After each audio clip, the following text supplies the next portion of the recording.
हो गया। तो ध्यान देना, आज का टॉपिक है प्रॉब्लम क्लास।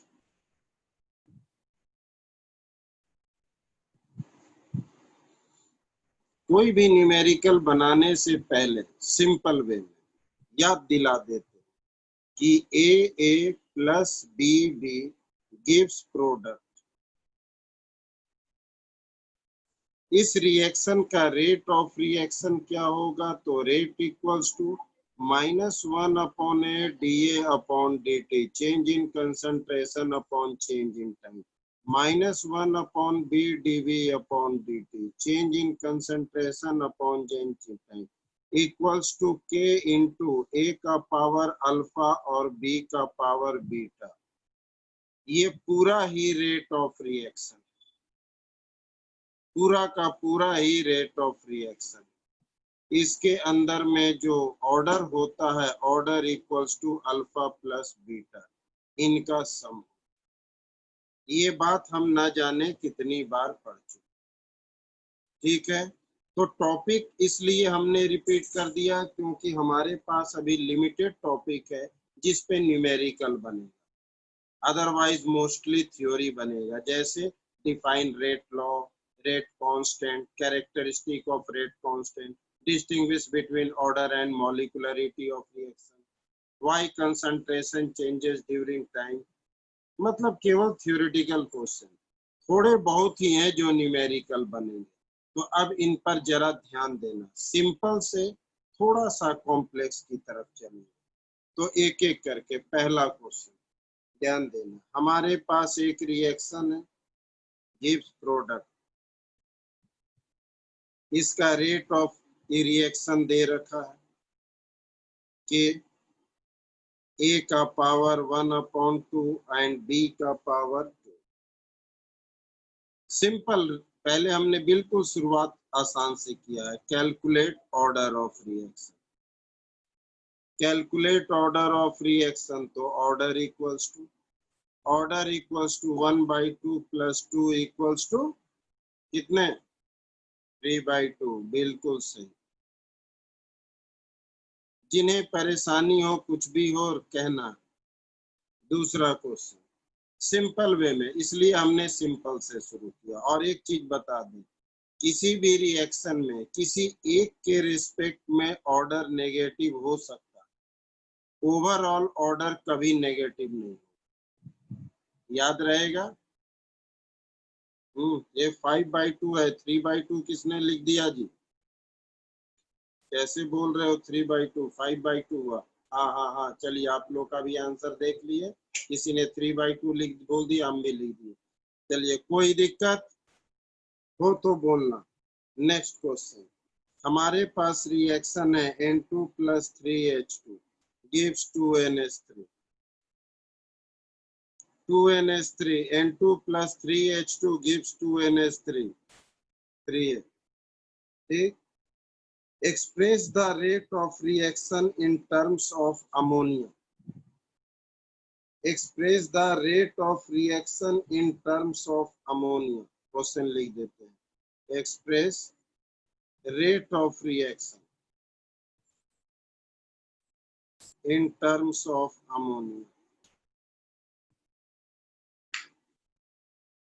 किसी के भी रेस्पेक्ट में तुमसे पूछ सकता है, मर्जी तुम्हारी। तो सिंपल वे में बता सकते हो, अमोनिया के रेस्पेक्ट में कुछ भी। Rate of reaction in terms of ammonia, ठीक है। अब आपने, किसी ने गलत जवाब दिया। According to law of mass action हम इसके रिस्पेक्ट में रेट जवाब देंगे ही नहीं। तो कुछ लोग जल्दीबाजी में क्या जवाब देंगे कि रेट इक्वल्स टू के NH3 का पावर अल्फा या NH3 का पावर 2। ये तो गलत होगी। क्यों? हमें तो रिएक्टेंट के रिस्पेक्ट में रेट लॉ बोलना है, according to law of mass action. तो उसने कहा एक्सप्रेस रेट ऑफ रिएक्शन, तो सिर्फ हम इस टर्म में ही जवाब दे सकते हैं, इस टर्म में नहीं। बिल्कुल सही। हम इस टर्म में ही जवाब दे सकते हैं, इस टर्म में नहीं, क्योंकि इस टर्म में केवल रिएक्टेंट से जवाब दिया जाता है, इसलिए ऐसा क्वेश्चन पूछा गया। तो इनका करेक्ट आंसर क्या होगा? तो rate equals to 1/2 D NH3/dt। This is the right answer. अगर आपने इसके रिस्पेक्ट में किसी ने अभी आंसर दिया था ऐसा, तो ये गलत हो जाएगा, क्योंकि रेट लॉ एक्सप्रेशन रिएक्टेंट के रिस्पेक्ट में है, प्रोडक्ट के रिस्पेक्ट में है। ठीक, ये तो था सिंपल क्वेश्चन। अब थोड़ा सा डिफरेंट में आते हैं, ध्यान देना। हमारे पास एक रिएक्शन है H2 + Cl2, सनलाइट के प्रेजेंस में 2HCl बनाया, और इसमें रेट हमारा जो है कांस्टेंट है के। रेट जो है कांस्टेंट है के। पहला question, what is the order and molecularity of this reaction? तो write order and molecularity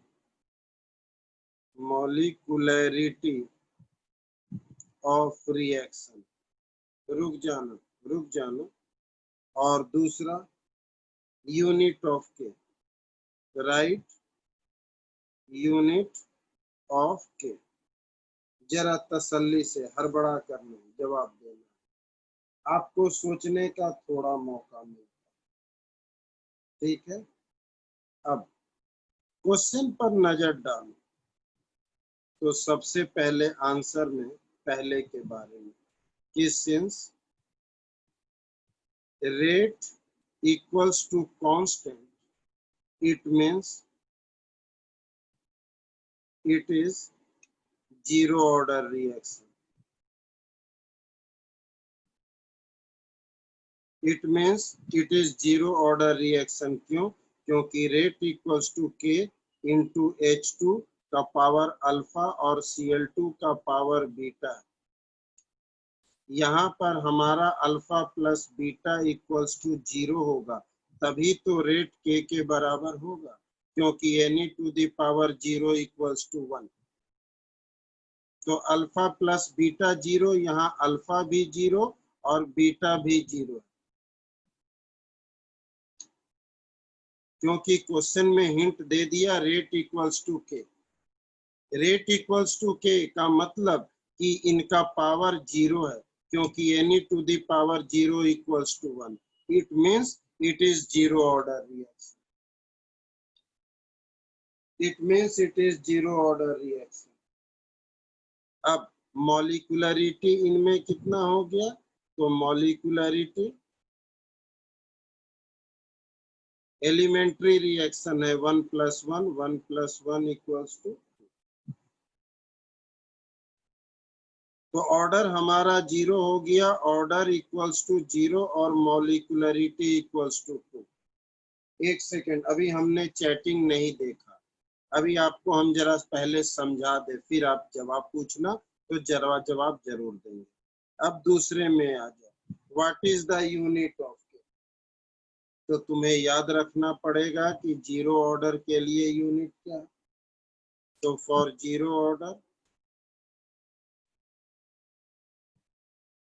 unit of k equals to moles per litre per second, या फिर यूनिट इसका जो हमने जनरल बताया वहां n का वैल्यू 0 पुट करके निकालेंगे, या डायरेक्ट याद रखेंगे। अब मुझे एक एक करके बोलो किसे नहीं समझ आया।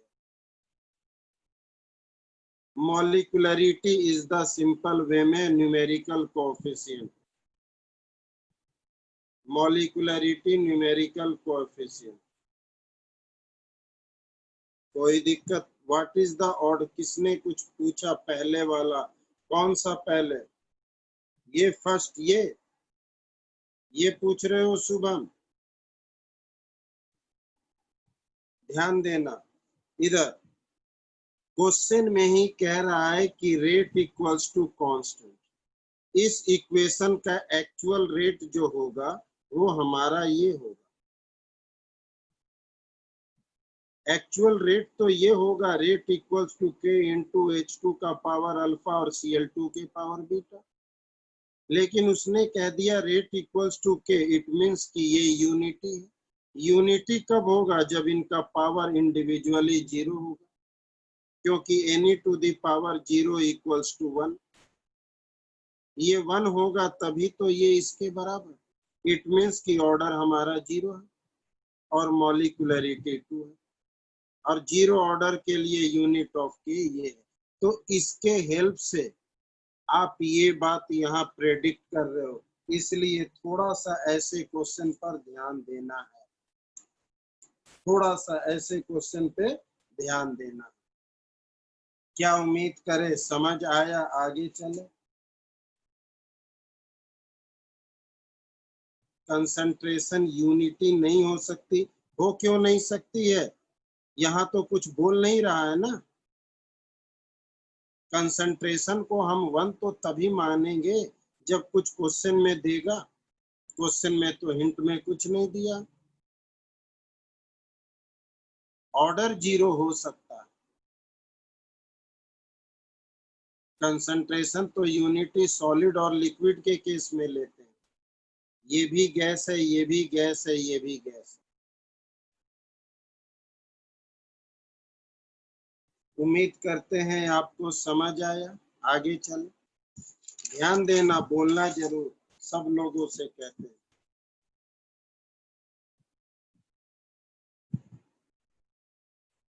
नेक्स्ट क्वेश्चन ध्यान देना।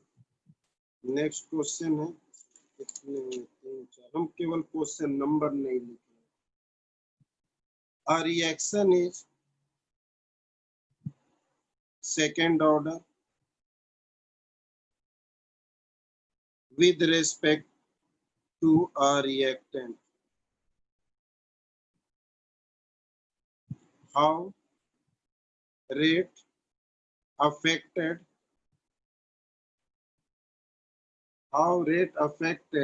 if concentration of reactant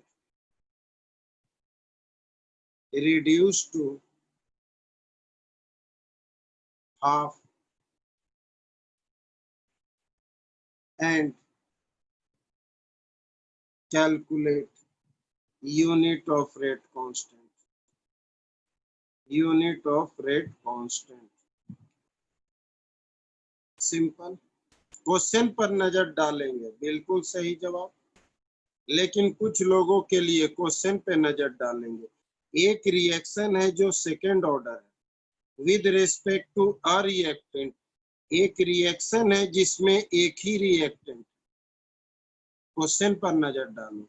एक रिएक्शन है जिसमें एक ही रिएक्टेंट है और वो सेकेंड ऑर्डर। तो सीधी सी बात है कि ए गिव्स प्रोडक्ट, एक ही रिएक्टेंट है, तो आंसर में तो रेट इक्वल्स टू के और ए का पावर 2, क्योंकि ये सेकेंड ऑर्डर, तो ए का पावर। क्लियर है? अब यहाँ लिखते हैं कि since concentration reduce to half, तो नया रेट क्या हो जाएगा? के इंटू 1/2 ए का स्क्वायर। 1/2 को बाहर करो तो 1/4 के ए का स्क्वायर। तो इनमें और इनमें कितने का फर्क है? तो रेट बिकम्स 1/4 टाइम्स। तो रेट बिकम्स 1/4 टाइम्स, यानी रिड्यूस टू 1/4। जिन्हें प्रॉब्लम है वो बोलना। अब बोल रहा है कि यूनिट ऑफ रेट कांस्टेंट क्या होगा, किसके लिए? तो सेकेंड ऑर्डर। आप कैलकुलेट करो या डायरेक्ट लिखो। सेकेंड इनवर्स नहीं होगा बाबू, सेकेंड ऑर्डर का गलत जवाब। सेकेंड ऑर्डर है रिएक्शन, याद कीजिए। यूनिट ऑफ के, हाँ, कंसंट्रेशन इनवर्स, बिल्कुल सही। सेकंड नहीं है, मोल इनवर्स लीटर पर सेकंड या कंसंट्रेशन इनवर्स पर सेकंड, ऐसे भी बोल सकते हो क्योंकि सेकंड ऑर्डर है ना। क्या उम्मीद करे कुछ समझ आया, कहीं कंफ्यूजन हो बोलना जरूर। अब नेक्स्ट क्वेश्चन ध्यान देना, डिकम्पोजिशन ऑफ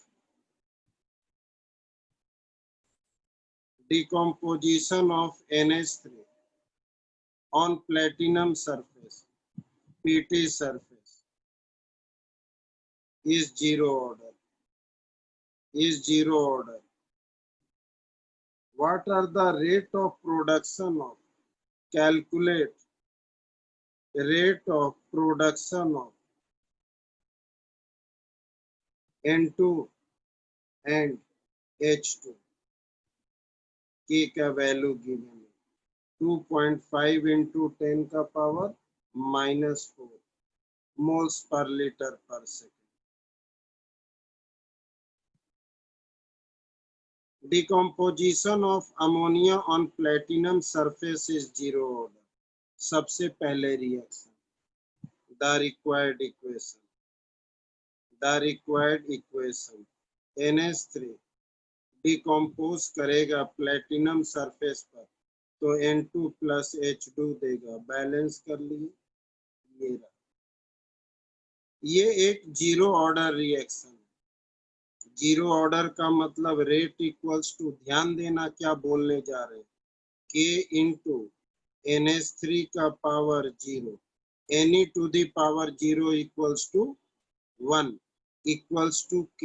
यहाँ रेट और K बराबर है और K का वैल्यू दे रखा है 2.5 इंटू 10 का पावर -4, यानी K के साथ मुझे रेट भी पता चला।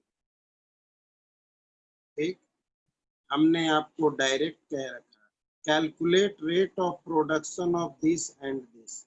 याद करो, शायद याद हो, मर्जी आपकी, कि रेट ऑफ प्रोडक्शन ऑफ, ध्यान देना, N2 equals to rate of reaction into numerical coefficient, ये फॉर्मूला बताए थे। तो N2 का न्यूमेरिकल कोएफिशिएंट 1 है, इसलिए जो रेट ऑफ रिएक्शन है वही आंसर है। सिमिलरली इसी तरह से rate of production of H2 equals to rate of reaction into numerical coefficient 2.5 into 10 का पावर -4 into 3 equals to, कितना आया आंसर जी, 7.5 into 10 का पावर -4। जिन्हें प्रॉब्लम हो वो साफ शब्दों में क्या, जिन्हें प्रॉब्लम है वो साफ शब्दों में कह दे कि सर मुझे नहीं समझ आया। नहीं, जिन्हें है हमने उनसे कहा मुझे नहीं आया, रिपीट। अच्छा चलो ठीक है, कुछ लोगों को समझ नहीं आया इसलिए उनके लिए हम रिपीट करने जा रहे हैं, ध्यान देना।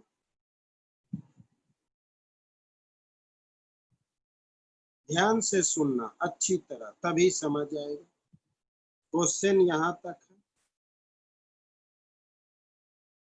Decomposition of NH3 on platinum surface, हमने रिएक्शन लिख दिया, इस जीरो ऑर्डर, इसका रेट क्या बनेगा, RK NH3 का पावर अल्फा, अल्फा यहाँ 0 है,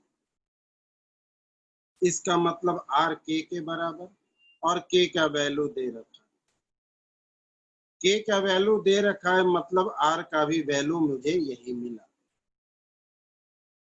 हमने केमिकल काइनेटिक के शुरू में ही आपसे बता रखा कि रेट ऑफ फॉर्मेशन या decomposition equals to rate of reaction into numerical coefficient. अगर आपको याद होगा तो ऐसे पेज पलटकर मुझे देखना पड़ेगा कि ये बात हमने कहाँ कही है।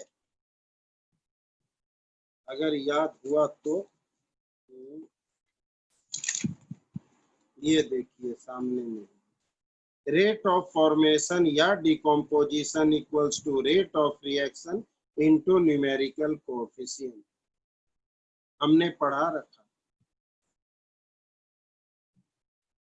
आप पढ़ते तो याद रहता, आपने नहीं पढ़ा है इसलिए याद नहीं। तो मुझसे कहा गया कि calculate rate of production of N2 and H2।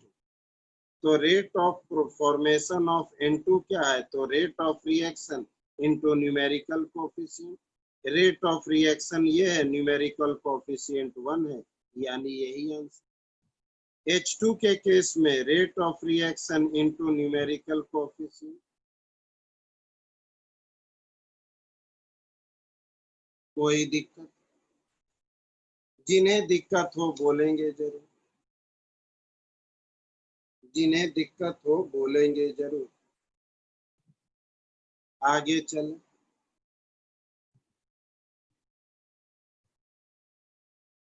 ठीक है, ध्यान देना। नेक्स्ट क्वेश्चन, नेक्स्ट क्वेश्चन जो है, प्रीवियस ईयर में ऐसे क्वेश्चन कम से कम 5-6 मिलेंगे, और ऐसा ही क्वेश्चन एनसीईआरटी में भी इंटेक्स्ट सॉल्व और एक्सरसाइज मिला के भी 5 मिलेंगे। इम्पोर्टेंट है, क्योंकि ये जब भी आएगा 3 नंबर में आएगा और लेंदी। तो जरा ध्यान से सुनना कि एक रिएक्शन दे रखा है 2NO प्लस Cl2, केवल ध्यान से देखना, बाद में कुछ पूछना। 2NOCl, ठीक। इनके 4 एक्सपेरिमेंटल फैक्ट, 4 एक्सपेरिमेंटल फैक्ट कि अगर NO का और Cl2 का इनिशियल कंसंट्रेशन मोलैरिटी में, इनिशियल कंसंट्रेशन मोलैरिटी में और रेट ऑफ रिएक्शन दोनों, अगर इनका कंसंट्रेशन 0.15 है और इनका 0.15, तो रेट हो गया 0.60, रेट मोल्स पर सेकेंड में, रेट ऑफ रिएक्शन। दूसरा, 4 एक्सपेरिमेंटल ये क्वेश्चन है, अगर ये भी 0.15, ये 0.30, तो रेट हो गया 1.20। तीसरा, ये 0.30, ये 0.15, तो रेट हो गया 2.40। चौथा, ये है 0.25, ये है 0.25, तो रेट क्या है पता नहीं।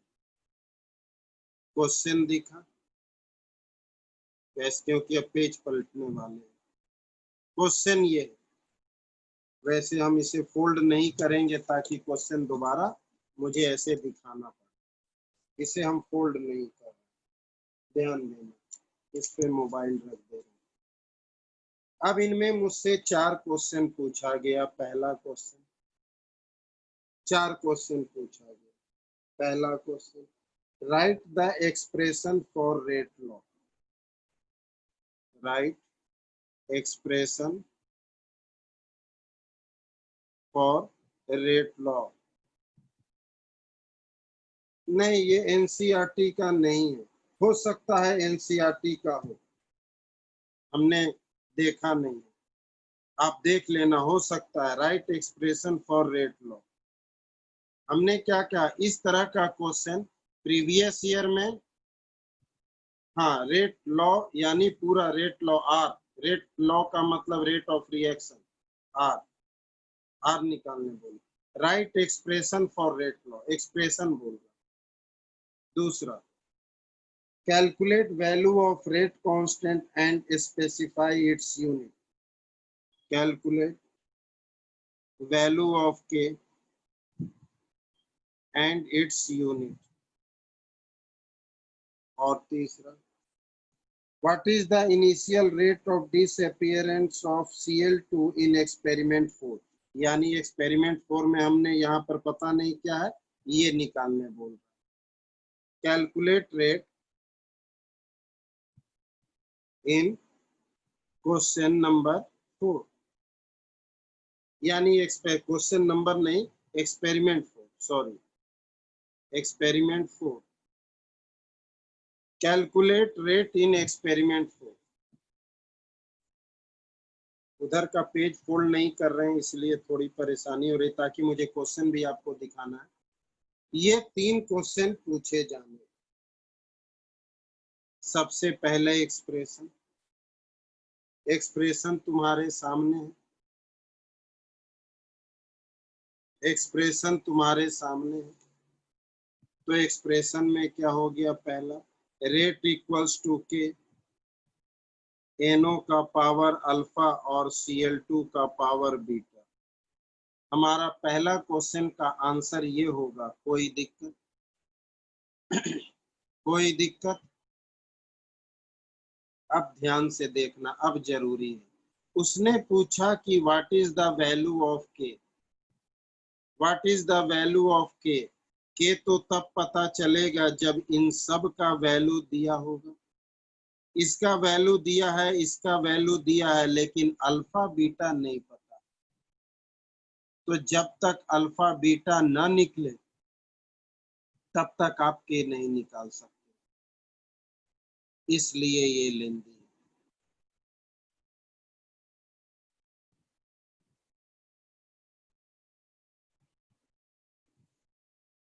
ये कोफिशिएंट है, ऑर्डर नहीं है, कहीं भी ऑर्डर मेंशन नहीं किया हुआ,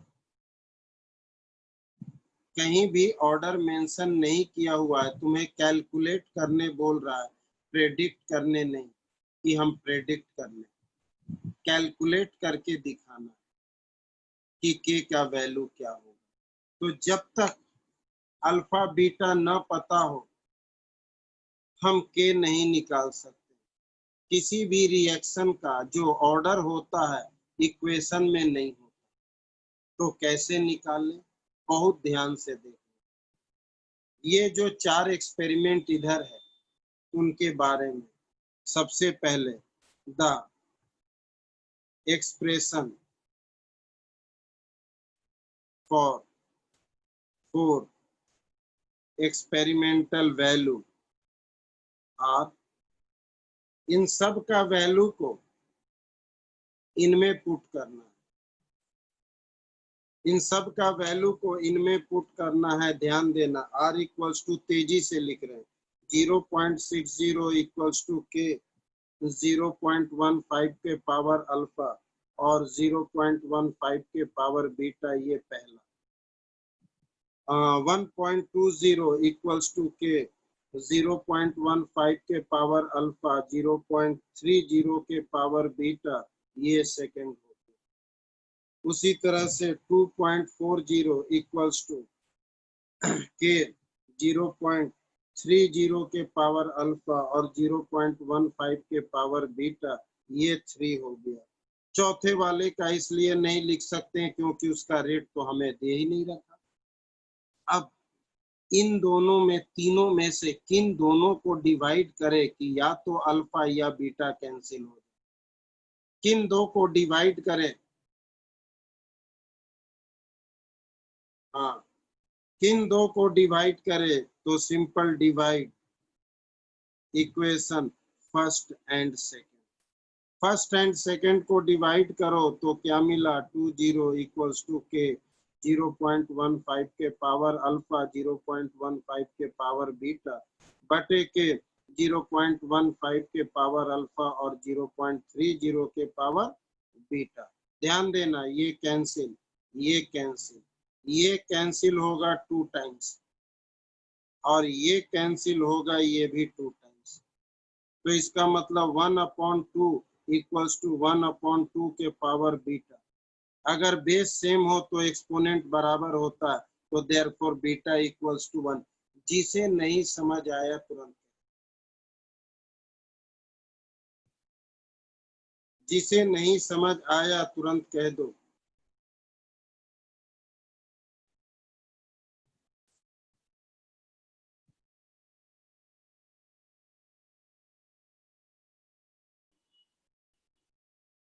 कोई दिक्कत? किन्हीं को कोई प्रॉब्लम है तो तुरंत कह दो। किन्हीं को कोई प्रॉब्लम है तो तुरंत कह दो। आगे चले। अब बीटा निकालना है। एक सेकंड, किसी ने कहा कि प्रॉब्लम है। हाँ बिल्कुल सही। अब हमें बीटा निकालना है तो 9 डिवाइड, किन दोनों को डिवाइड करें कि इस बार बीटा निकल गया, अल्फा निकालना है। Divide equation first and third, इस बार फर्स्ट और थर्ड को डिवाइड करो तो ये दोनों कैंसिल हो जाएंगे, अल्फा निकल जाएगा। 0.60 upon 2.40 equals to K into 0.15 के पावर अल्फा 0.15 के पावर बीटा बटे के 0.30 के पावर अल्फा 0.15 के पावर बीटा। कैंसिल कैंसिल, ये भी 2 टाइम्स और ये 4 टाइम्स, तो 1/4 इक्वल्स टू 1/2 के पावर अल्फा, यानी कि 1/2 का होल स्क्वायर इक्वल्स टू 1/2 के पावर अल्फा। बेस अगर सेम हो तो एक्सपोनेंट बराबर, तो देयरफॉर अल्फा इक्वल्स टू 2। तो बीटा 1 आ गया, ये 2 आ गया। कोई दिक्कत? तो प्रॉपर वे में हमारा जो रेट हो गया वो हो गया के NO का पावर 2 और Cl2 का पावर 1।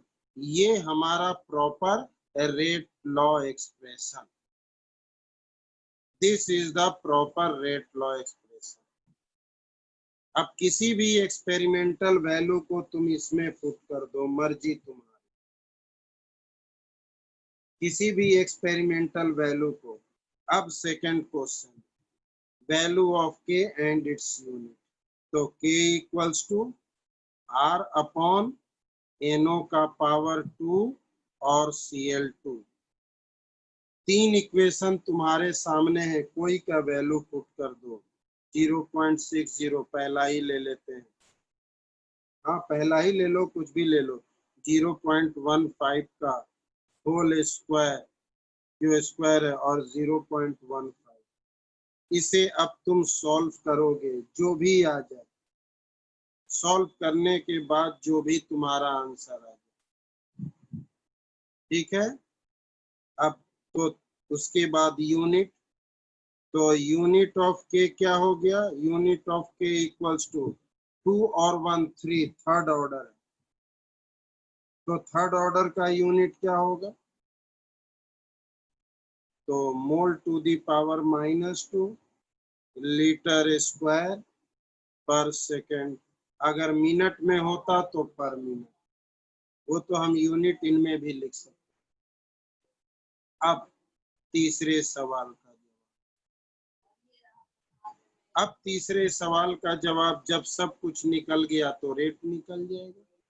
तो रेट इक्वल्स टू, ध्यान देना, रेट इक्वल्स टू के है NO का पावर अल्फा, सॉरी ये NO का पावर 2 और Cl2। ध्यान देना, तो के का वैल्यू आपने निकाला, किसी ने निकाला, कितना आया के का वैल्यू? नहीं निकला?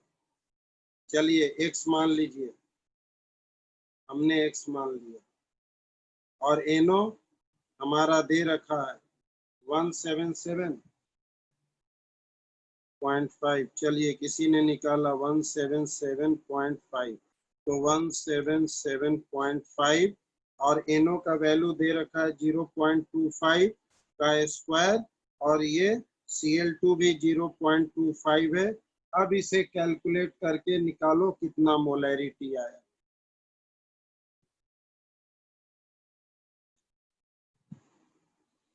जिन्हें दिक्कत है बोल दीजिए, जिसे नहीं समझ आया। 17.75 नहीं, 17.75 नहीं होना चाहिए, देख लो जरा एक बार।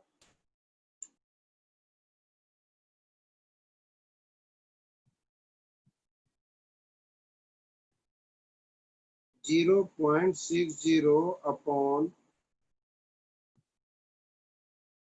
अच्छा 17.75 आ रहा है, चलो जो भी है तो 17 पॉइंट, कैलकुलेशन आप कर लेना, कैलकुलेशन आप कर लेना। मुझे ये बताओ, ऐसे प्रॉब्लम आएंगे 3 नंबर के, 3 क्वेश्चन पूछे गए हैं, किसी को कोई दिक्कत है तो साफ कह देना। एक बार वापस दोहराए, चलिए एक बार वापस दोहराते हैं, ध्यान देना। अब जरा इसे उलटते हैं इधर, अभी फिर से एक बार फिर से बता दे रहे हैं, ध्यान देना। ये इक्वेशन दे रखा है, इनके 4 एक्सपेरिमेंटल वैल्यू दे रखा है, बस इस इक्वेशन का 4 एक्सपेरिमेंटल वैल्यू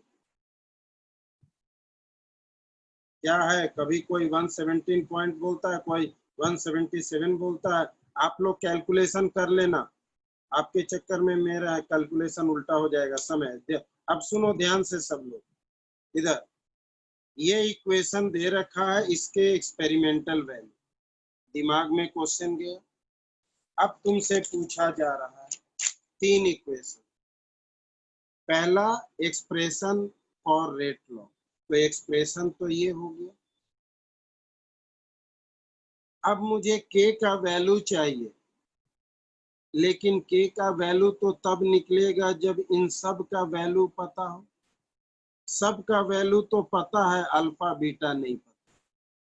तो अल्फा बीटा निकालने के लिए उन एक्सपेरिमेंटल वैल्यू से हमने 3 इक्वेशन बनाए। रेट का वैल्यू लिखे, के का वैल्यू लिखे, इसका वैल्यू, इसका वैल्यू, 3 एक्सपेरिमेंटल रिजल्ट बताए। ठीक, अब इन तीनों में से किसी 2 को डिवाइड करके कभी बीटा निकाले तो कभी अल्फा निकाले। अल्फा बीटा निकालने के बाद हमारा प्रॉपर रेट लॉ एक्सप्रेशन बन गया, प्रॉपर रेट लॉ एक्सप्रेशन बन गया। अब जब पहला क्वेश्चन हो गया तो दूसरा, वैल्यू ऑफ के, तो K equals to R upon this. R का वैल्यू पुट किए, एनओ का वैल्यू पुट किए, तो कुछ लोग कहते हैं 17.7, कुछ लोग कहते हैं 177.5, जो हैगा आप देख लेना। तो ये 2 और 1 3 ऑर्डर है, तो यूनिट ऑफ के ये हो गया थर्ड ऑर्डर का। और लास्ट में कहता है कैलकुलेट रेट इन एक्सपेरिमेंट 4, तो 4th एक्सपेरिमेंट में ये दे नहीं रखा है, ये क्वेश्चन मार्क है, तो इनका वैल्यू दे रखा, इनके वैल्यू को हमने पुट कर दिया इक्वेशन में। के का वैल्यू, एनओ का वैल्यू, सीएल का वैल्यू, जो आ जाए आपका आंसर। क्या उम्मीद करें आपको समझ आया?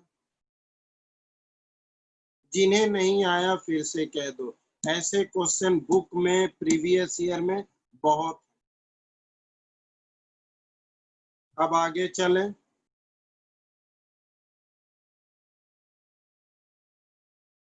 अब आगे चलते हैं, ठीक है, ध्यान देना। हाँ बहुत ही तो आसान था। चलिए अब जरा समय को देखते हुए, अब जरा कुछ आते हैं, क्योंकि आपका टॉपिक अभी एक ही हुआ, जो टॉपिक हुआ उनसे रिलेटेड ऐसे ही न्यूमेरिकल बनेंगे, बाकी थियोरेटिकल क्वेश्चन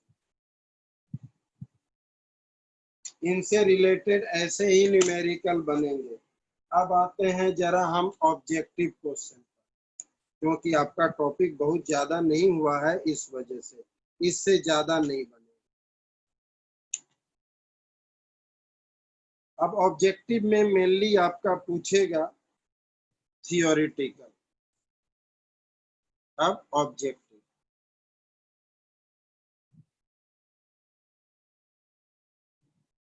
ध्यान देना, स्टेटमेंट लिखेंगे, रफली लिखेंगे, which is not correct about a reaction, order of reaction. Sorry, question है which is not correct about order of reaction. A number. The order of reaction can be fraction.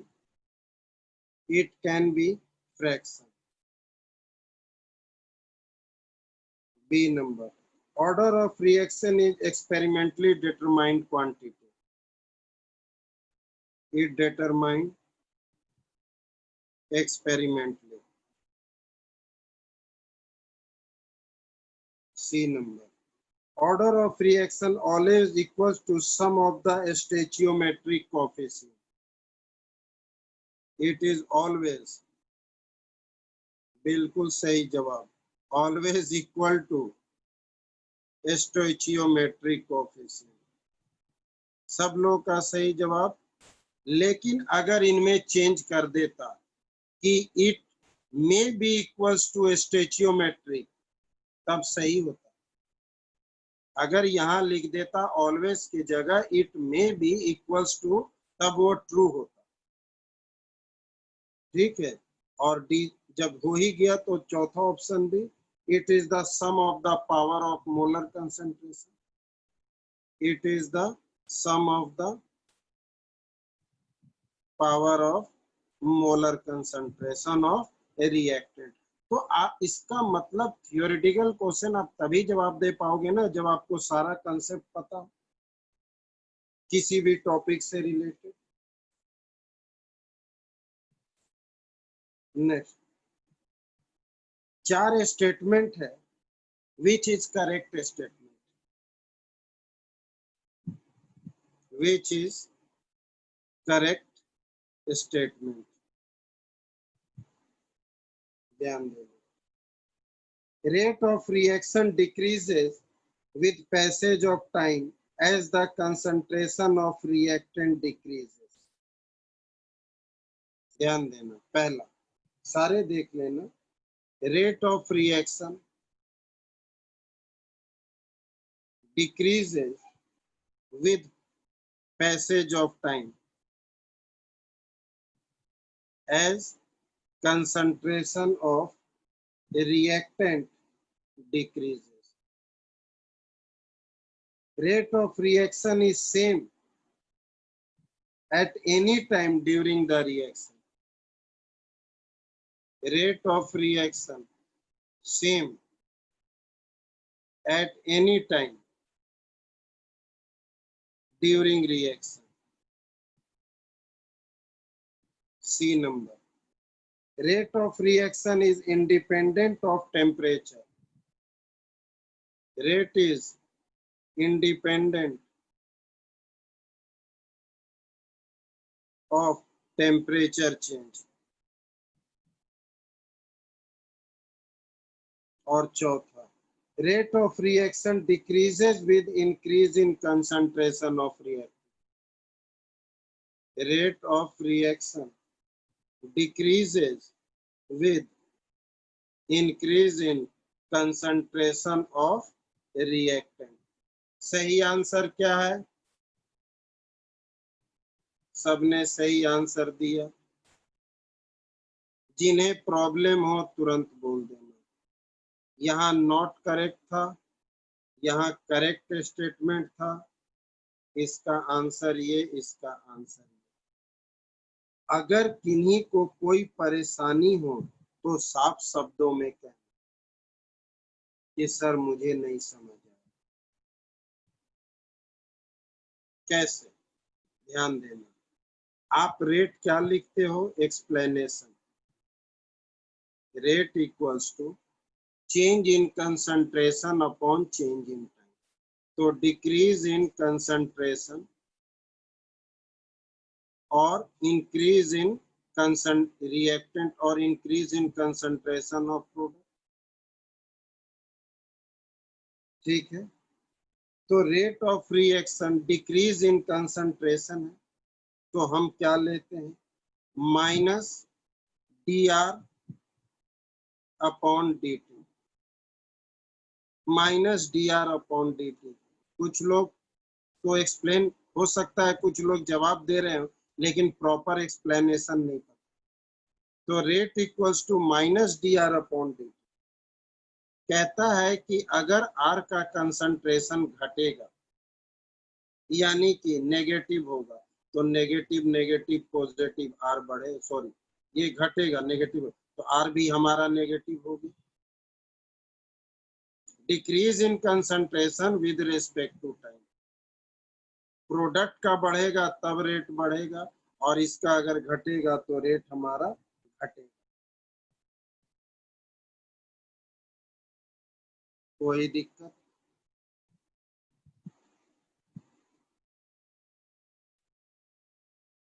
ठीक है, आगे चलें। नहीं ठीक है, अच्छा चलो आगे, ऐसे बोल रहे हो। नेक्स्ट क्वेश्चन कैलकुलेशन बेस्ड है, कैलकुलेशन बेस्ड है। आप जल्द से जल्द कैलकुलेशन करके बताओ आंसर क्या। ठीक, एक इक्वेशन है 5Br negative plus BrO3 negative plus 6H plus gives 3Br2 plus 3H2। इस रिएक्शन का करेक्ट एक्सप्रेशन क्या होगा? Rate of reaction, correct expression for rate of reaction. अपने दिमाग से जल्दी जल्दी, डेल्टा यानी डी है, डेल्टा का मतलब डी, हम डी लिख दे रहे हैं, यहाँ ऑप्शन में डेल्टा है। D B R minus upon D T equals to 5DH plus upon D T. B D B R minus upon D T equals to 6/5 DH plus, bracket नहीं लिखा रहे हैं, जल्दी जल्दी कर रहे हैं इसलिए, D T. C D B R minus upon D T equals to 5/6 DH plus upon D T. और ये D number D B R minus, D को हम डेल्टा भी लिख सकते हैं, डी टी इक्वल्स टू 6 और D H plus upon D T. सारे लोग जल्द से जल्द आंसर दे। उज्जवल सी बोल रहे हो, बहुत बढ़िया। चलो देखते हैं, ये तो चेक करना पड़ेगा ना कि सही है या गलत।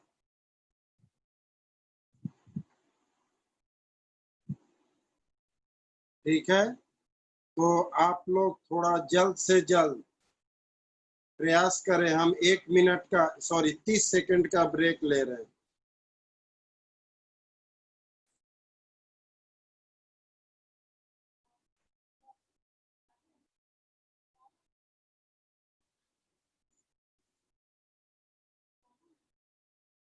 क्या नेगेटिव साइन बोल रहे हो? ये इक्वेशन है, इनमें से कौन आंसर होगा ये कहना चाह। तो सबने सी आंसर दिया, बिल्कुल सही।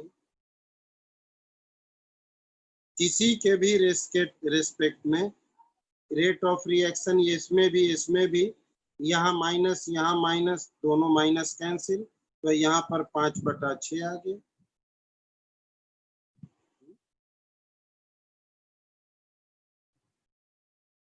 कोई दिक्कत? किन्हीं को कोई प्रॉब्लम है तो बोल दो, जिसे नहीं समझ आया उन्हें हम रिपीट कर देंगे, बोल दीजिए। नहीं आया, समझ नहीं आया, बहुत बढ़िया बहुत बढ़िया, रुके। समझ नहीं आया, बहुत बढ़िया, अच्छी बात है, रुक जाओ, लिखो मत, आंसर हम बोल रहे हैं। इसके रिस्पेक्ट में rate equals to -1/5 DBr minus dt। इसके रिस्पेक्ट में rate equals to -1/6 DH plus upon dt। दोनों रेट है तो लिख सकते हैं -1/5 DBr negative upon dt equals to -1/6 DH plus upon dt। Minus minus cancel, 5 इधर गया तो dBr minus upon dt equals to 5/6 dH plus upon dt। ये आंसर आ गया। कोई दिक्कत? जिन्हें हो साफ कह देना, जिन्हें है प्रॉब्लम साफ कह देना, सर मुझे नहीं समझ आया। आगे चलें। जो भी टॉपिक पढ़ते हैं उसका प्रॉब्लम करना मस्ट है। नहीं, इसलिए तो संडे का संडे हमने प्रॉब्लम का टाइम रखा है। थियोरिटिकल, ऑब्जेक्टिव, न्यूमेरिकल सब एनसीईआरटी क्लास में बताते हैं और प्रीवियस ईयर संडे, ताकि आपका हर चीज प्रॉपर वे में क्लियर हो। अब आगे चले। अब नेक्स्ट ध्यान देना, अब ऑब्जेक्टिव के बाद एक दो थियोरिटिकल है, उस पर ध्यान देना। हाँ ठीक। Next, rate constant of pseudo first order reaction. Rate constant for pseudo first order reaction. Rate constant for pseudo first order reaction. पहला कौन सही है जवाब देना। Depends on the concentration of reactant in a small amount. Depends on concentration of reactant in a small amount. दूसरा, depends on the concentration of reactant in excess. Depends on concentration of reactant in excess. जब तक चारों option ना हो जवाब ना देना, नहीं तो हो सकता है गलत ही हो। तीसरा, independent of the concentration of reactant. Independent on concentration of reactant. Depends only on temperature. अब जवाब दो। Depends only on temperature.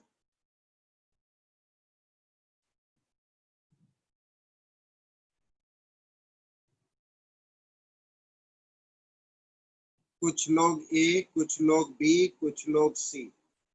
इसका क्या मतलब? सी का तो कोई मतलब नहीं बन रहा, जो लोग सी दे रहे हैं।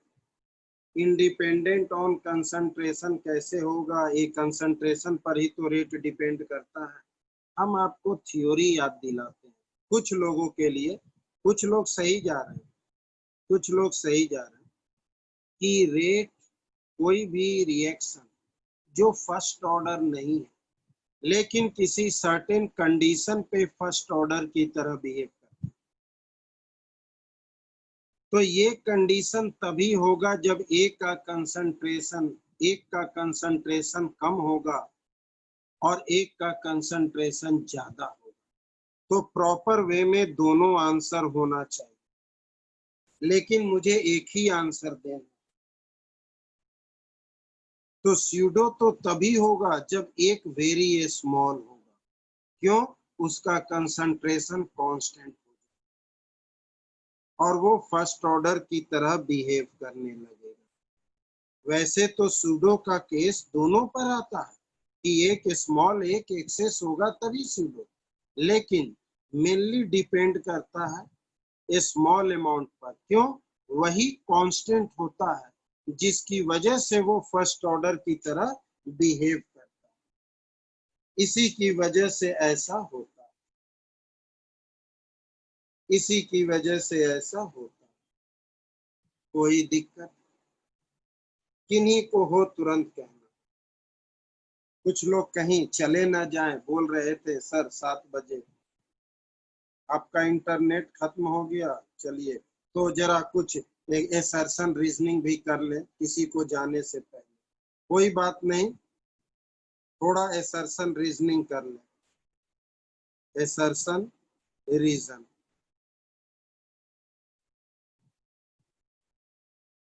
एसर्शन रीजन, और किसी को जाने से पहले सिर्फ याद दिला दें मुझे ठीक नहीं लगता है बार बार आपसे कहना, समझ ही रहे। कल तक सारे लोग या आज रात में ही सारे लोग फीस जमा करें, ठीक ना। जो लोग नहीं किए हैं उनकी बात कर कि जरा फीस पर भी ध्यान दीजिए, बोलना न पड़े, ध्यान दें। तो हमने आपको एसर्शन रीजन में ABCD का मतलब आपको बार बार याद रखना, तो इसलिए कि आपको बार बार याद रखना है। एक सेकंड होल्ड करना। हेलो, हाँ नमस्ते भाई, कौन? नेहा, अभी क्लास ले रहे हैं बाबू, थोड़ी देर में बात करें, मैं खुद ही कॉल कर लूंगा। ऑनलाइन लेते हैं ना, 2 महीने से ले रहे हैं। ठीक, ओके। हाँ, एसर्शन रीजन में जब तक आप ABCD का प्रॉपर मतलब नहीं जानेंगे जवाब नहीं दे पाएंगे। हमने आपसे कितनी बार कहा कि A का मतलब बोथ, आपको याद रखना, अब लिखेंगे नहीं, कि both assertion and reason are correct and reason इसका प्रॉपर एक्सप्लेनेशन है, ये तुम्हें याद रखना होगा। बी का मतलब है बोथ एसर्शन रीजन करेक्ट है लेकिन रीजन इसको एक्सप्लेन नहीं करता। और सी का मतलब है कि एसर्शन करेक्ट है लेकिन रीजन गलत। डी का मतलब एसर्शन और रीजन दोनों इनकरेक्ट, और ई का मतलब एसर्शन इनकरेक्ट है, रीजन करेक्ट है। तो ये बात आपके दिमाग में रहना चाहिए, तभी आप जवाब दे पाओगे, नहीं तो समझ ही नहीं पाओगे कि क्या आंसर होगा। जैसे पहला question, assertion, order of reaction can be zero or fraction. Order of reaction can be zero or fraction. Reason में ये कहता है, we cannot determine order from balanced chemical equation. We cannot determine order from chemical reaction या equation. तो अब बताइए कौन सही है। यहाँ पर कुछ लोग कंफ्यूज हो सकते हैं, दोनों तो सही है लेकिन क्या इसको एक्सप्लेन कर रहा है? नहीं, एक्सप्लेन नहीं कर रहा है, तो आंसर हमारा बी, दोनों सही है लेकिन ये इसको एक्सप्लेन कहाँ कर रहा है? एक्सप्लेन तो ये कहता कि ये एक एक्सपेरिमेंटल फैक्ट है, ये तो सिर्फ ये कह रहा है कि ऑर्डर हम डिटरमाइन नहीं कर सकते, केमिकल रिएक्शन से ऑर्डर पता नहीं चलता। दोनों ही सही है लेकिन ये इसको एक्सप्लेन नहीं कर रहा। दिस इज द केस, ठीक है। दूसरा question, order and molecularity are same. Assertion, order and molecularity are same. अब रीजन में क्या है? रीजन में कहता order is determined experimentally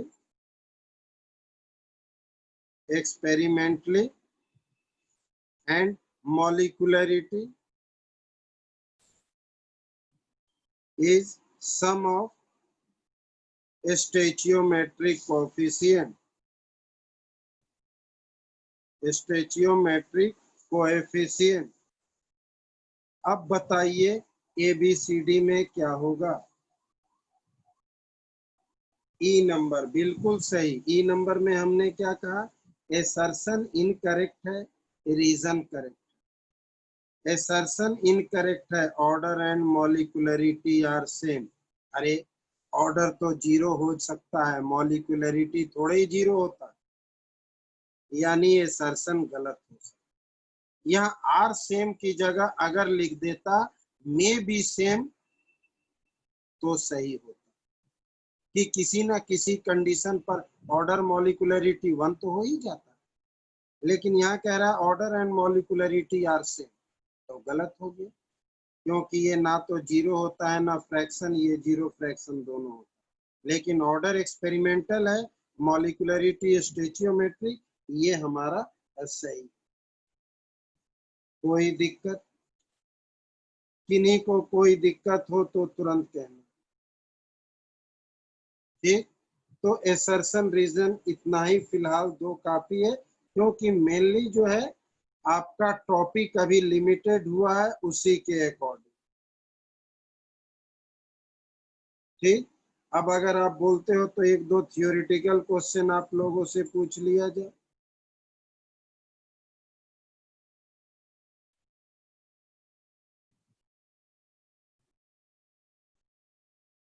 no sir, class है सर।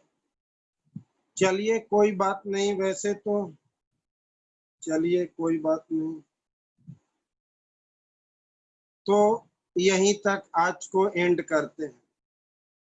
ठीक है, क्योंकि मैक्सिमम बच्चे जाने भी लगते हैं तो वो भी देखना पड़ता है।